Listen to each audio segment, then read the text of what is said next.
Dalam firman-Mu, hanya di dalam nama Yesus kami sambut firman-Mu dengan ucap syukur. Haleluya, amin. Oke, silakan duduk kembali. Salam. Ya, puji nama Tuhan.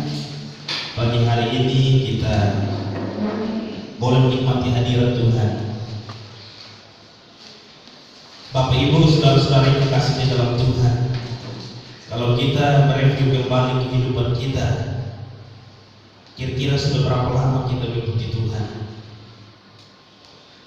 Ada yang sudah 20 tahun mengikuti Tuhan di antara kita? Angkat tangan. Sudah 20 tahun mengikuti Tuhan. Belum ada.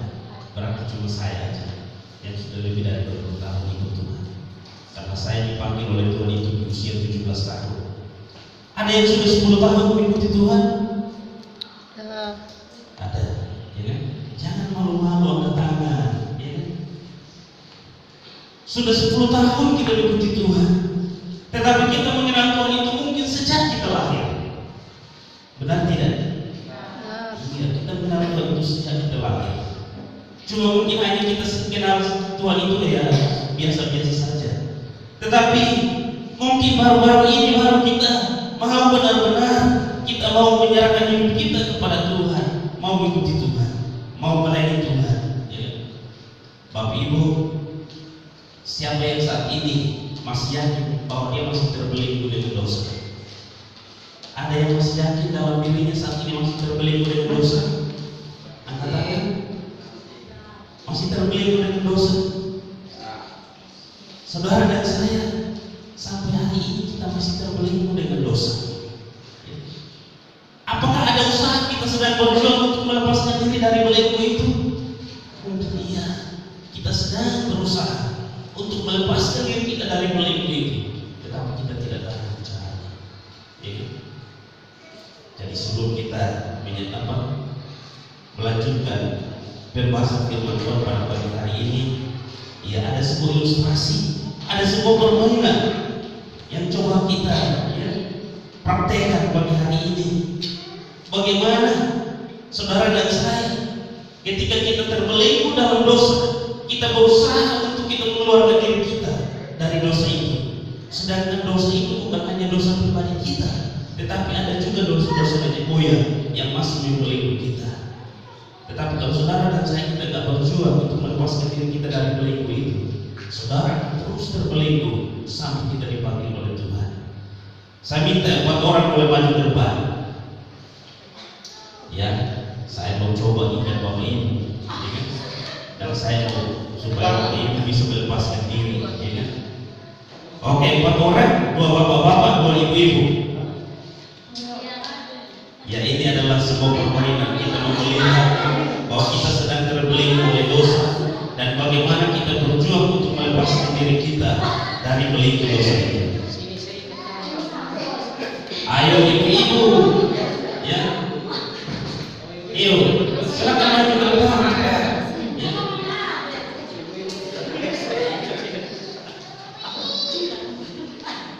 Ya, saya akan ikat Bapak Ibu, ya, dan saya minta Bapak Ibu untuk melepaskan diri dari ikatan itu.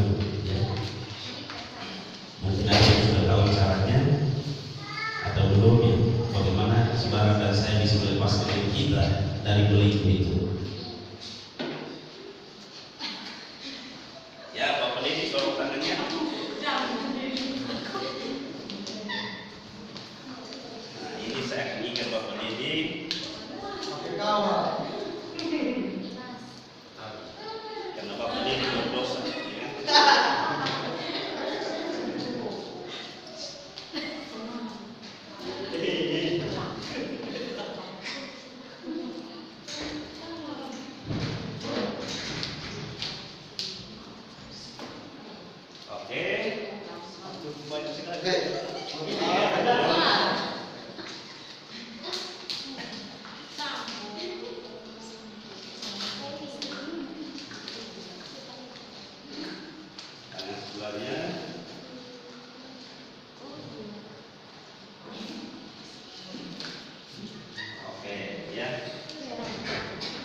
Iya. Coba Bapak Dedi dan Pak John, ya. Kita melihat bahwa masing-masing terikat oleh tangannya, tetapi ada kaitannya antara Bapak Dedi dan Pak John, ya. Bapak Dedi melakukan dosa, anggap aja Pak John ini nenek moyang kita, mereka juga melakukan dosa, ya kan? Jadi kita berbuat dosa, nenek moyang kita berbuat dosa, dan dosa nenek moyang kita itu terus membelenggu kita. Bagaimana Bapak Dedi, ya, melepaskan diri dari dosa nenek moyang? Sama sebaliknya, bagaimana Mama Adel dan Mama Bintang melepaskan diri dari dosa nenek moyang kita, ya. Padahal kita ini melakukan dosa juga, tetapi ada dosa nenek moyang terus mengingat kita atau membelenggu kita. Dan bagaimana caranya untuk melepaskannya?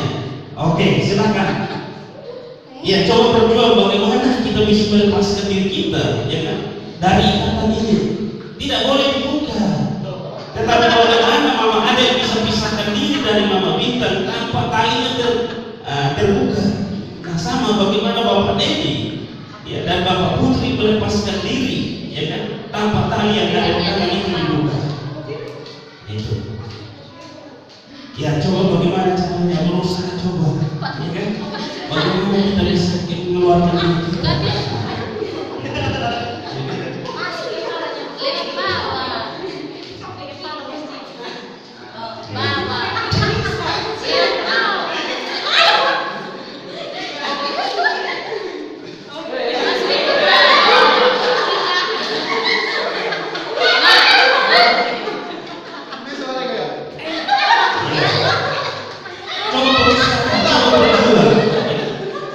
Siapa tahu bisa kita melepaskan diri kita, ya kan?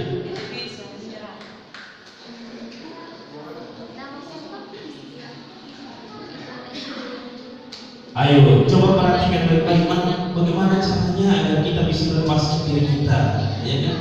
Dari belenggu ini.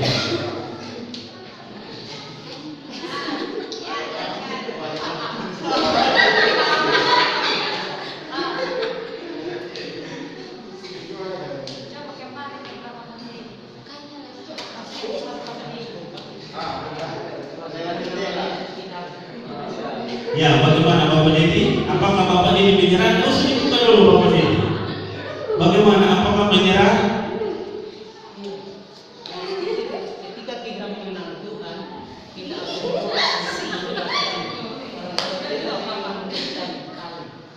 Iya, jadi saat ini Bapak Dedi sudah mengenal Tuhan, ya kan? Nah, bagaimana Bapak Dedi melepaskan diri dari dosa nenek moyang kita yang masih membelenggu kita? Mungkin kita tidak sadar kalau ada dosa yang dilakukan oleh nenek moyang kita yang masih membelenggu kita, tetapi kita tidak sadar kalau kita sedang terbelenggu. Ya, kita berpikir nenek moyang saya baik-baik saja, mereka tidak lakukan dosa, ya kan? Tetapi ada dosa yang mengikat kita, yang membelenggu kita. Ya. Sehingga sekalipun kita melayani Tuhan, sekalipun kita menjadi pengikut Tuhan, ada dosa yang kita lakukan, tetapi ada juga dosa nenek moyang yang mengikat kita sehingga kita tidak bebas, ya kan? Kita tidak mengalami namanya kemerdekaan di dalam hidup kita. Kita semakin berusaha, semakin sakit, ya kan? Kalau Bapak Dedi semakin berusaha untuk melepaskan diri, talinya semakin kuat, semakin sakit. Ya. Tetapi bagaimana Bapak Dedi harus bersikap benar, memikirkan bagaimana saya harus keluar dari dosa itu, bagaimana saya harus melepaskan diri saya dari dosa itu. Ya. Dosa saya aja sudah banyak, apalagi harus ditanggung lagi dengan dosa nenek moyang saya. Itu semakin berat, ya kan?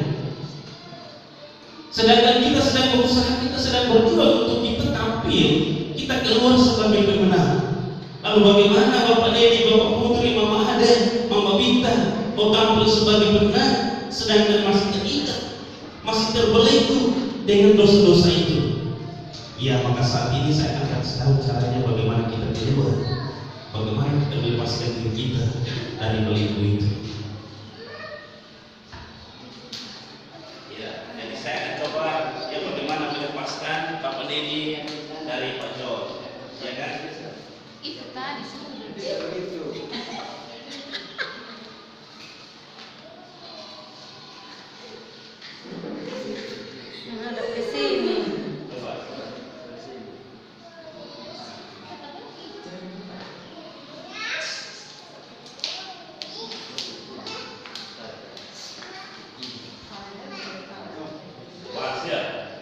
Sudah bisa? Banyak cara bisa digampang saja.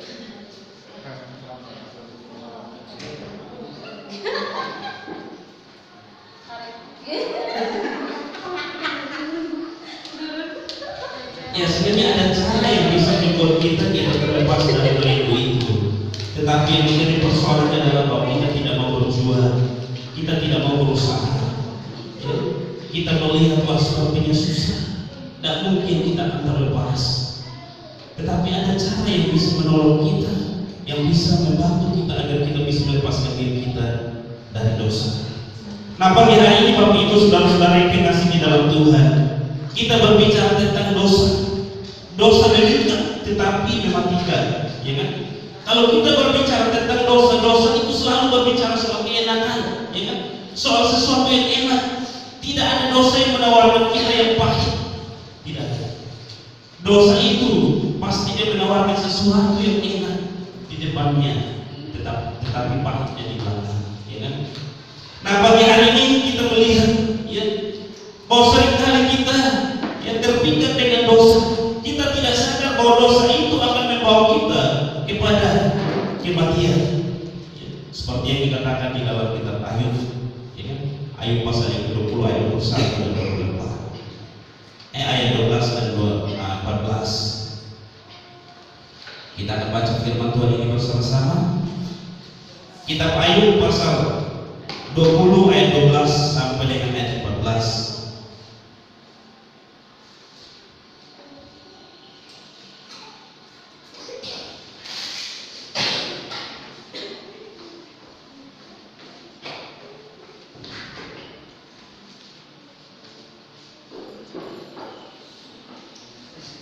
Sudah terbuka? Ya, kita akan baca kebenaran firman Tuhan ini bersama-sama sebelum jemaat Tuhan bangkit berdiri.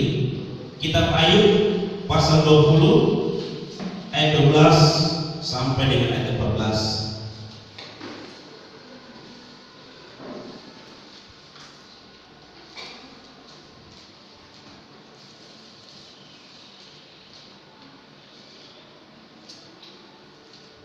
Oke, kita baca sama-sama. 1, 2, 3. Sungguh kebenaran manis rasanya dalam mulutnya, segala dunia menunjukkan kebaikannya.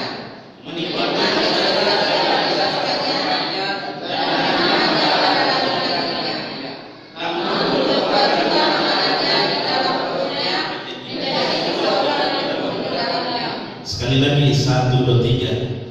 Sungguh kebenaran manis rasanya dalam mulutnya, segala dunia menunjukkan kebaikannya. Menikmati segala kebaikannya dan menjalankannya. Namun berubah kemana-mananya di dalam perutnya menjadi kesopanan di dalamnya. Iya, terima kasih. Selamat duduk kembali. Ya, seperti yang dikatakan oleh kebenaran firman Tuhan pada pagi hari ini, sungguh pun kejahatan manis rasanya di dalam mulutnya, sekalipun ia menyembunyikannya di bawah lidahnya, menikmatinya serta tidak melepaskannya dan menahannya pada langit-langitnya. Namun berubah juga makanannya di dalam perutnya menjadi bisa ulat teduh di dalamnya. Ya, jadi dari kebenaran inilah kita belajar. Kita belajar bahwa kenapa firman Tuhan ini mengatakan bahwa dosa itu, ya, membawa sesuatu yang nikmat. Dosa itu membawa sesuatu yang menarik, ya, sehingga banyak orang yang tertarik untuk melakukan dosa, meskipun dia tahu bahwa itu adalah sesuatu yang salah, tetapi terus dilakukannya di dalam hidupnya. Ya. Bahkan juga banyak orang yang tidak mau melepaskan dirinya dari dosa. Meskipun Bapak Ibu dan saya kita sudah tahu bahwa itu dosa, tetapi kita tidak mau melepaskan diri kita dari dosa. Mengapa? Ya, pertanyaannya mengapa kita tidak mau melepaskan diri kita dari dosa? Yang pertama adalah karena mereka telah merasakan manis dan nikmatnya dosa itu. Kita tidak mau melepaskan diri kita dari dosa karena kita merasakan manis dan nikmatnya dosa itu, sehingga kita terlena dengan nikmat dan manisnya dosa itu, sehingga kita tidak mau berusaha apa-apa, kita tidak mau berjuang untuk melepaskan diri kita dari dosa. Jadi ini yang dikatakan oleh kebenaran firman Tuhan, yang dikatakan bahwa sungguh kejahatan itu manis rasanya. Memang, ya. Firman Tuhan katakan bahwa kejahatan itu rasanya manis dan semua orang pengen untuk menikmatinya, tetapi mereka tidak tahu, ya, kalau di akhir atau di ujungnya itu adalah membawa malapetaka di dalam kehidupan kita. Jadi pagi hari ini firman Tuhan ingin mengajarkan kita, mengingatkan kita bahwa ada dosa yang kita lakukan secara pribadi, ada juga dosa nenek moyang kita yang mereka pernah lakukan, yang tanpa kita tahu. Tetapi karena mereka lakukan apa yang jahat di mata Tuhan, akhirnya dosa itu terus terikat dengan kita, terus membelenggu kita sebagai anak-anaknya, dan kita tidak sadar bagaimana kita mau melepaskan diri kita dari dosa-dosa mereka. Ya. Makanya kalau kita baca firman Tuhan dalam kitab Kejadian, dosa yang dilakukan oleh Adam dan Hawa menjadi dosa, ya, turun temurun sampai kepada kita. Ya. Tetapi di sini kita mau agar kita bisa dapat melepaskan diri kita dari dosa. Kita jangan terus terbelenggu dengan namanya dosa, karena dosa tidak membawa kita kepada kehidupan, tetapi dosa akan membawa kita kepada kematian. Meskipun awalnya itu akan membawa kita untuk menikmati rasa enaknya dosa itu, ya. Tetapi seperti yang dikatakan oleh firman Tuhan, yang manis yang tadinya awal makan itu manis, tetapi sampai di perut dia akan berubah menjadi racun. Ya. Jadi itu sebenarnya dosa bekerja di dalam kehidupan manusia. Makanya pagi hari ini firman Tuhan mengajarkan bagi kita agar saudara dan saya, kita berusaha dalam diri kita masing-masing agar kita melepaskan diri kita dari belenggu-belenggu dosa yang mengikat kita, ya kan? Saya tidak tahu nenek moyang saya melakukan apa, ya kan? Saya tidak tahu kejahatan apa yang dilakukan oleh nenek moyang saya, ya. Tetapi saya tahu ketika saya besar diceritakan oleh ibu saya bahwa pernah nenek moyang saya membunuh orang, pernah nenek moyang saya membunuh orang. Lalu orang tua saya biasa-biasa saja, akan mereka yang lakukan, bukan kita, ya kan? Tetapi satu saat, ya, dosa itu terus menuntut, dosa itu terus mengikat kita. Akhirnya kita harus menanggung dosa itu, ya kan? Ibu saya kan dia santai-santai aja, dia merasa bahwa dia tidak melakukan dosa. Ibu saya merasa bahwa bukan kita yang melakukannya, bukan saya yang melakukannya. Kalau nenek moyang saya lakukan berarti saya yang tanggung. Tetapi apa yang saya lakukan pasti anak-anak saya, sedangkan saya tidak lakukan, pasti anak-anak saya bebas kok, pasti anak-anak saya tidak apa-apa, ya. Tapi ketika, ya, saya celaka, ketika saya kena musibah, lalu dibawa ke rumah sakit, ditolak, dibawa pulang ke rumah pengalaman, ya. Ibu saya lari ke seorang hamba Tuhan, lalu berdoa. Tiba-tiba hamba Tuhan itu berkata, harus, ya, minta pengampunan, harus ada doa pelepasan, karena nenek moyangmu pernah membunuh orang dan darah itu terus menuntut. Ya. Kalau seandainya dulu nenek moyang saya tidak melakukan dosa, ya kan, dan dosa itu tidak membelenggu saya, tidak mungkin saya akan cacat, ya kan? Tidak mungkin saya akan kena akibat. Ya. Tetapi itu yang dilakukan oleh nenek moyang saya, sehingga akibat saya harus terima dalam hidup ini. Bagaimana saya bisa melepaskan diri saya dari dosa nenek moyang saya? Ya, kita tahu bahwa firman Tuhan katakan bahwa dosa itu bisa bikin kita selama 7 keturunan. Ya kan? Saudara dan saya kita di keturunan berapa? Mungkin kita baru keturunan kedua, keturunan ketiga. Sedangkan dosa itu terus bikin kita sampai 7 keturunan. Nah, bagaimana kita mau melepaskan diri kita agar kita tidak terbelenggu dengan dosa-dosa yang mereka lakukan? Mungkin nenek moyang kita mereka itu suka membunuh, suka mencuri, ya kan? Melakukan hal-hal yang jahat di mata Tuhan. Mereka tidak percaya kepada Tuhan. Mungkin mereka menyembah kepada berhala. Ya. Lalu kita katakan, saya enggak. Sekarang kan saya sudah mengenal Tuhan. Ya. Tetapi saudara dan saya, kita tidak pernah melepaskan diri kita. Kita tidak pernah doa melepaskan diri kita untuk melepaskan diri kita dari dosa nenek moyang kita. Sedangkan kita berusaha untuk meninggalkan dosa kita secara pribadi, kita lupa bahwa ada nenek moyang kita juga melakukan dosa dan itu terus bikin kita, sehingga susah untuk kita bergerak, saudara dan saya, kalau kita tidak mampu, kita tidak bisa untuk melepaskan dosa yang masih mengikat kita, ya, berarti harus perlu kita mulai bereskan diri kita dari akarnya. Ada akarnya. Ya. Kalau akarnya dicabut, pasti akan mati. Tetapi kalau masih ada akarnya, meskipun saudara dan saya tiap hari pangkas yang tumbuh, tetapi masih ada akar, dia akan terus tumbuh dan dia akan terus berkembang. Tetapi kalau cari akarnya, kita cabut akarnya, maka tidak akan tumbuh lagi, pasti mati. Ya. Sehingga saudara dan saya tidak ada lagi ikatan di dalam setiap hidup kita. Nah, firman Tuhan pada pagi hari ini mengingatkan kita, mengapa banyak orang yang tidak mau melepaskan diri mereka dari dosa, karena mereka telah merasakan manis dan nikmatnya dosa itu, sehingga mereka santai, mereka biasa-biasa saja. Oh, tidak apa-apa, ya kan? Oh, soalnya enak kok, ya kan? Wah, soalnya nikmat. Tetapi apa yang dikatakan oleh firman Tuhan, yang manis itu akan berubah menjadi racun di dalam hidup kita. Itu hal yang pertama. Ya, jadi firman Tuhan sadarkan kita bahwa kalau kita tidak berusaha, kita tidak berjuang untuk kita keluar dari segala perbuatan-perbuatan dosa kita, dari segala belenggu-belenggu yang masih mengikat kita, maka kita terlena dengan manisnya itu, dosa yang kita lakukan, ya kan? Ya, jadi saya mungkin selalu singgung, ya kan? Selalu ingatkan, tidak melarang Bapak Ibu, tetapi saya selalu singgung ini dan selalu ingatkan, ketika saudara dan saya kita masih terikat dengan sesuatu, dan ketika kita diingatkan, kadang-kadang ada pembelaan di dalam hidup kita. Ya. Ayo berhenti, Anda bisa, ya kan? Salah satu contoh, ya kan, kita ambil yang kecil-kecil saja, ya kan? Ketika saudara dan saya kita terikat dengan rokok, ya kan? Ayo berhenti, Anda bisa. Susah, ya kan? Banyak sekali anak-anak muda yang saya ingatkan, ayo berhenti merokoklah, ya kan? Aduh, tidak bisa Pak Gen. Saya kalau nggak merokok itu saya nggak punya semangat, ya kan? Dan saya kalau nggak merokok, saya nggak ada yang kedua untuk bekerja.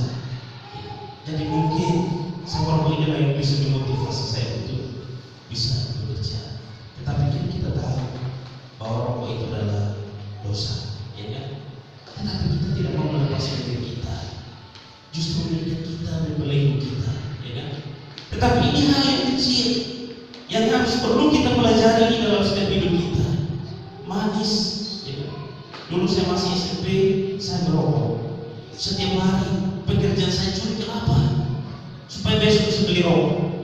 Ya, sampai di sekolah kita merokok, pulang sekolah mampir di mawar-mawar itu cari daun pisang yang udah itu punya, biar untuk itu tidak merokok. Ya kan? Ibu saya tidak tahu kalau saya itu merokok. Sampai ibu saya baru bangga, saya punya anak tidak merokok, ya kan? Tidak tahu dia di sekolah merokok juga. Tetapi tidak ada yang memaksa saya untuk berhenti. Ketika saya kedapatan di sekolah, ya, kita merokok di dalam gereja, karena sekolah kita itu gereja, bekas gereja. Ada gereja baru yang dibangun dari gereja lama itu digunakan jadi sekolah SMP negeri. Kita adalah angkatan pertama sekolah di situ. Kami ada 4 orang dari kampung. Setiap hari kami datang ke sekolah itu jam 10, padahal masuknya jam 1. Jam 10 kami sudah berangkat ke sekolah. Sampai di sekolah, kami masuk ke gereja yang baru dibangun, jendelanya belum begitu. Kami masuk lewat jendela-jendela, masuk rokok di dalam. Ya. Kita pungut rokok setiap hari Minggu, orang-orang datang gereja merokok, buang, kita pungut, kita merokok. Satu saat kita kedapatan oleh bos. Mau bisa ya anak-anak sekolah masuk ke dalam gereja merokok, lalu kita dilaporkan ke kepala sekolah. Pas hari raya untuk meresmikan gereja itu, kita dihubung oleh kepala sekolah. Kita 4 orang, pas ibu-ibu mereka lagi masak di pinggir sekolah itu untuk persiapan untuk peresmian gereja. Kami dipanggil, kami dihukum 1 hari dari jam 12 siang sampai sore. Kami diikat di bendera sekolah, lalu diambilkan kayu api yang lagi menyala-nyala, 1 orang 1 batang. oleh kepala sekolah ini. Kepala sekolah katakan, saya nggak mau pukul dia, tetapi ini hukumannya, diambil kayu api, kayu bakar panjang-panjang begini yang masih menyala, suruh kita yang sekarang kalian bisa sampai habis. Ya. Kita berempat, kita duduk, kita diikat di keliling tenda, kita pegang kayu apinya, taruh di mulut dan dibikin sampai dia mati sendiri. Setiap orang yang datang untuk pergi ke gereja lewat di depan sekolah lihat kita, kenapa kok anak ini kok ya pegang kayu api, taruh kayu apinya di mulut? Ada tulisan mereka kena hukuman karena merokok di gereja. Dari situlah dengan sendirinya saya berhenti.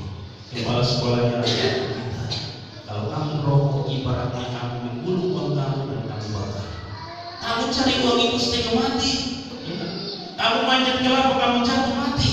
Kamu dapat uang bukannya beli sesuatu yang berharga, sesuatu yang bisa kamu nikmati dalam hidupmu. Kamu beli rokok. Seibaratnya kamu mencari uang, lalu kamu mendapatkan uang itu, kamu gulung lalu kamu bakar. Selesai. Dari situ saya berpikir, oh iya juga ya. Setiap hari saya curi kelapa, ya kan? Jual kelapa, dapat uang beli rokok habis. Akhirnya dengan sendirinya udah lepaskan rokok itu. Nah, ada belenggu-belenggu yang mengikat kita yang tidak bisa kita lepaskan dalam hidup kita, ya kan? Kita harus mulai dari diri kita. Supaya apa? Supaya kita bebas dari belenggu dosa. Memang katakan firman Tuhan sendiri katakan bahwa dosa itu manis, membawa nikmat dalam hidup kita, tetapi akan membawa kematian di dalam hidup kita. Jadi bagaimana saudara dan saya kita mau melepaskan diri kita dari dosa itu? Ya, jadi firman Tuhan katakan memang dosa itu awalnya manis, tapi di akhirnya pahit. Ya kan? Kalau saudara dan saya merokok pasti enak. Tapi kalau satu saat kita dapatkan penyakitnya baru kita aduh, kenapa kita dari dulu, ya kan? Jadinya ini alhamdulillah, ya kan Bapak Felda. Kan itu yang dialami. Lalu yang kedua, mengapa banyak orang tidak mau melepaskan diri dari dosa? Karena dosa itu hadir dalam bentuk yang indah dan menyenangkan, ya kan? Coba kita lihat kejahatan-kejahatan yang dilakukan oleh manusia. Kejahatan itu selalu hadir dalam bentuk yang indah dan bentuk yang menarik, yang menggoda mata kita, yang menggoda hati kita. Karena lihat bentuknya, ya, akhirnya menarik kita, lalu kita lebih baik, ya kan? Ambil. Jadi kan kita belajar dari Hawa dan Adam, ya kan? Ketika mereka jatuh dalam dosa, yang menarik mata itu adalah buah, ya kan? Ada buah yang bulat, warnanya merah, ya kan? Bentuknya indah sekali. Ketika Hawa mungkin melihat saja, dia sudah berpikir bagaimana rasanya. Lihat saja kok rasanya kok, wah kelihatannya bagus sekali. Pasti rasanya enak, ya kan? Padahal kan Tuhan sudah katakan jangan, ya kan? Kamu makan buah dari pohon itu. Seharusnya kan Hawa kan ya, Tuhan sudah ingatkan kita nggak boleh kita makan. Nggak boleh kita pegang, nggak boleh kita ambil. Tetapi ketika iblis ya memperlihatkan itu, mempengaruhi pikirannya, akhirnya dia lupa dengan apa yang dikatakan oleh Tuhan. Karena bentuknya itu loh yang membuat Hawa tertarik ya untuk menikmati. Jadi dosa itu banyak orang tidak mau melepaskan dosanya karena dosa itu hadir dalam bentuk yang indah dan menarik. Sehingga orang tergiur untuk terus menikmati, ya. Coba kita melihat, ya kan, orang-orang yang di luar sana yang hidupnya tidak benar, ya kan, pekerjaan mereka yang tidak benar, ya kan? Bentuk mereka pasti lebih indah, ya kan? Jadi akhirnya ketika kita lihat bisa mempengaruhi pikiran kita, mata kita, dan akhirnya kita pengen. Dan disinilah firman Tuhan mengingatkan kita bahwa dosa itu, ya, iblis menawarkan kita adalah sesuatu yang bentuknya indah dan menarik untuk menjeblos kita terus hidup di dalam dosa. Ya. Tetapi disinilah kita mau belajar bentuk yang indah dan menarik itu kadang-kadang, ya, bahkan juga membawa kita kepada sesuatu yang buruk dalam hidup kita. Jadi bagaimana saudara dan saya, ya, belajar untuk tidak menarik sesuatu yang hanya bentuknya saja kelihatan, mungkin bentuk luarnya kelihatannya indah, tetapi nanti di dalamnya tidak bagus. Bagaimana Pak?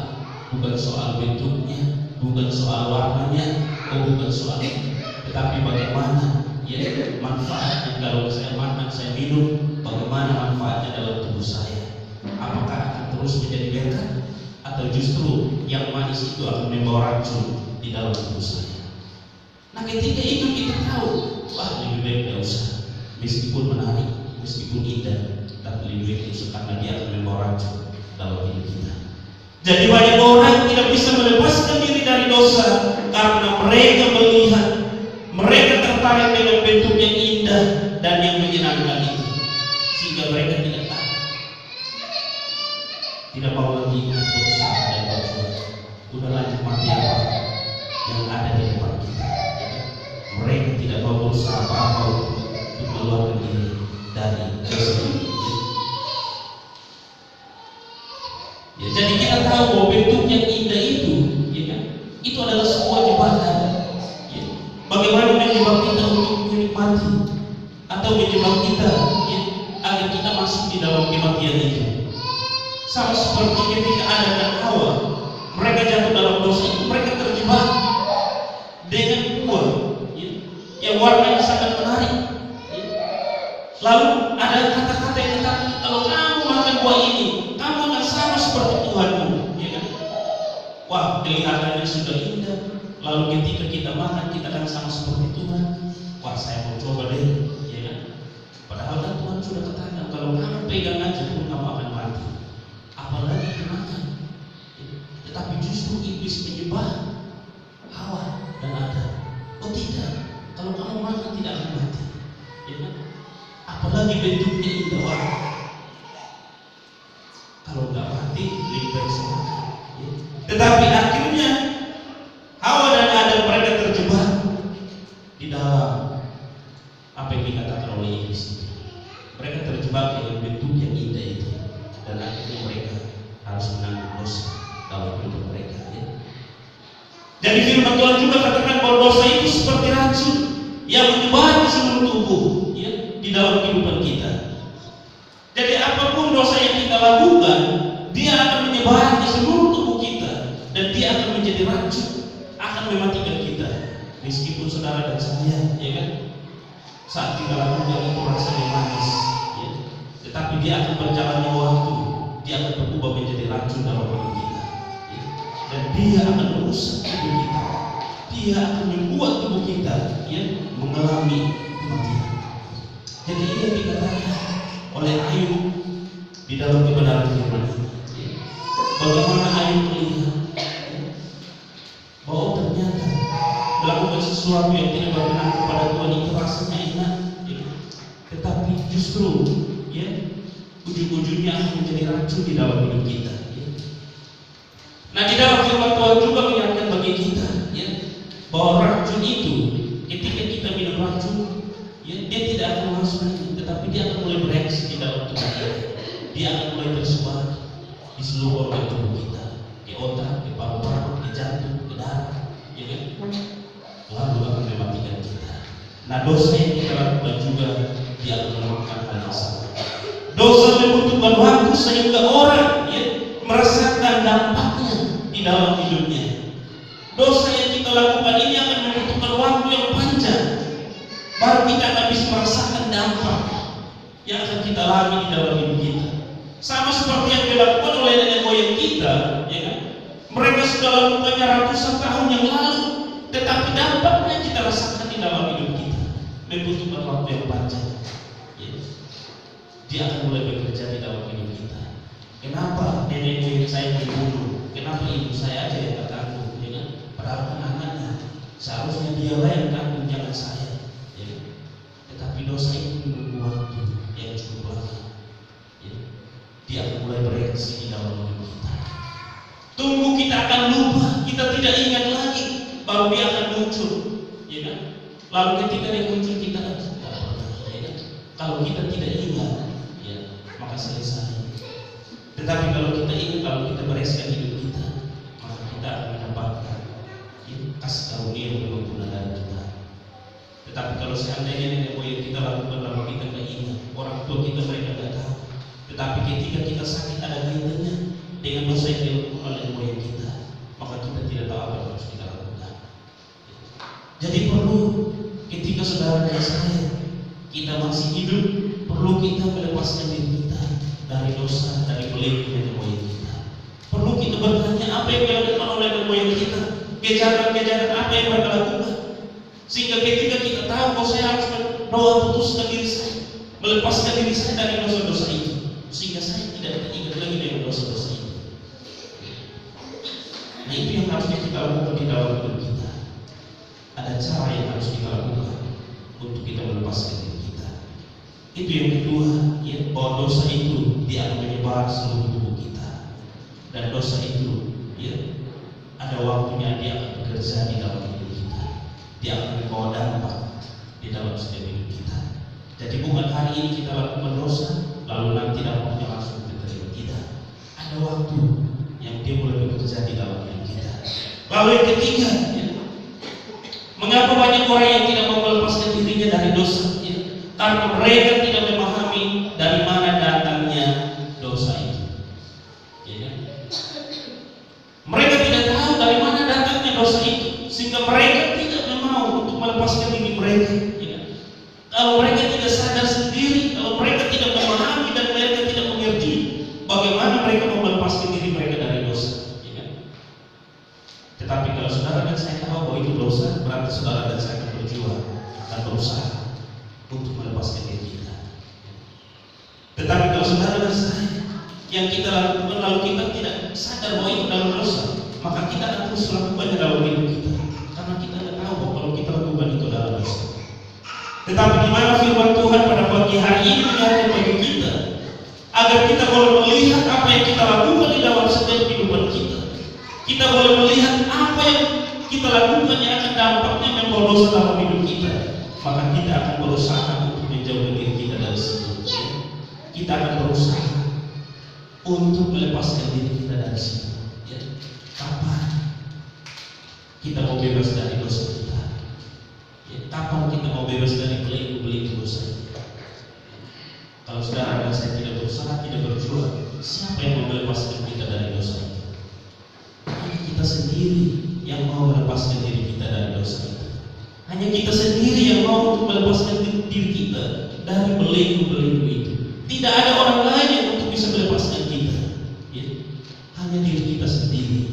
Jika kita mau, jika kita rindu untuk melepaskan diri kita dari dosa itu, maka kita akan berjuang, kita akan berusaha.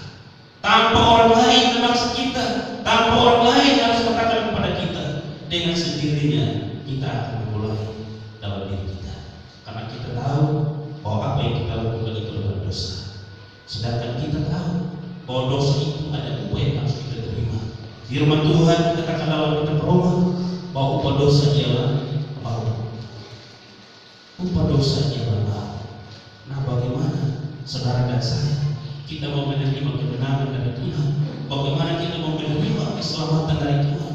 Sedangkan ada dosa yang mengikat kita, ada dosa yang membelenggu kita, dosa kita, dosa nenek moyang kita membelenggu kita. Lalu bagaimana kita mau menerima keselamatan itu? Sedangkan firman Tuhan sendiri katakan bahwa dosa upahnya adalah maut. Harus kita bebas dulu dari dosa, baru kita bisa terima keselamatan itu. Kalau saudara dan saya kita tidak berusaha, kita tidak berjuang, ya, meskipun kita tahu bahwa Yesus menyediakan keselamatan, tetapi kalau kita masih terbelenggu dengan dosa, usaha kita akan sia-sia, ya, perjuangan kita akan sia-sia, keselamatan kita tidak akan terima dalam hidup kita. Maka marilah kita sama-sama berusaha, kita berjuang untuk melepaskan diri kita dari setiap dosa yang membelenggu diri kita. Firman Tuhan pagi hari ini mengingatkan bagi kita, dosa memikat tetapi mematikan. Dosa menawarkan kenikmatan, dosa membuat kita merasa manis, tetapi akan membawa kepada kematian. Mari kita sama-sama kita merenungkan apa yang dikatakan oleh Tuhan bagi kita pada pagi hari ini, karena kita mau agar kita menerima apa yang disediakan oleh Tuhan bagi kita. Tetapi Tuhan juga tidak mau agar kita terus terbelenggu dengan setiap dosa yang menjadi kita. Tuhan mau agar kita tampil sebagai benar dalam hidup kita. Amin. Buat kebenaran firman Tuhan, mari kita kembali bersama doa. Terima kasih Bapa, terima kasih Tuhan. Pagi hari ini kami kembali bersyukur di hadapan Engkau Tuhan. Kami boleh belajar dari kebenaran firman Tuhan yang Kau sampaikan bagi kami, di mana Tuhan ingatkan kami agar kami berusaha di dalam hidup kami untuk melepaskan diri kami dari setiap dosa, setiap belenggu yang mengikat kami Tuhan. Dan saat ini juga Tuhan, kami boleh sadar bahwa dosa itu membawa kenikmatan dalam hidup kami, tetapi akan berubah menjadi racun di dalam tubuh kami. Dosa itu menjadi sesuatu yang indah ketika kami memandangnya dengan mata, tetapi itu akan membawa kami pada kematian. Dan pagi hari ini Tuhan, apa yang Kau sampaikan bagi kami, baik melalui kebenaran firman ini Tuhan, kami boleh belajar, kami boleh melihat apa yang Tuhan kehendaki di dalam setiap kehidupan kami, sehingga kami boleh belajar untuk lebih sungguh-sungguh lagi di dalam Tuhan. Kami boleh belajar untuk melepaskan diri kami dari belenggu-belenggu dosa yang mengikat setiap kami, bahkan dosa dalam perbuatan kami sendiri maupun dosa yang dilakukan oleh nenek moyang kami. Terima kasih Bapa.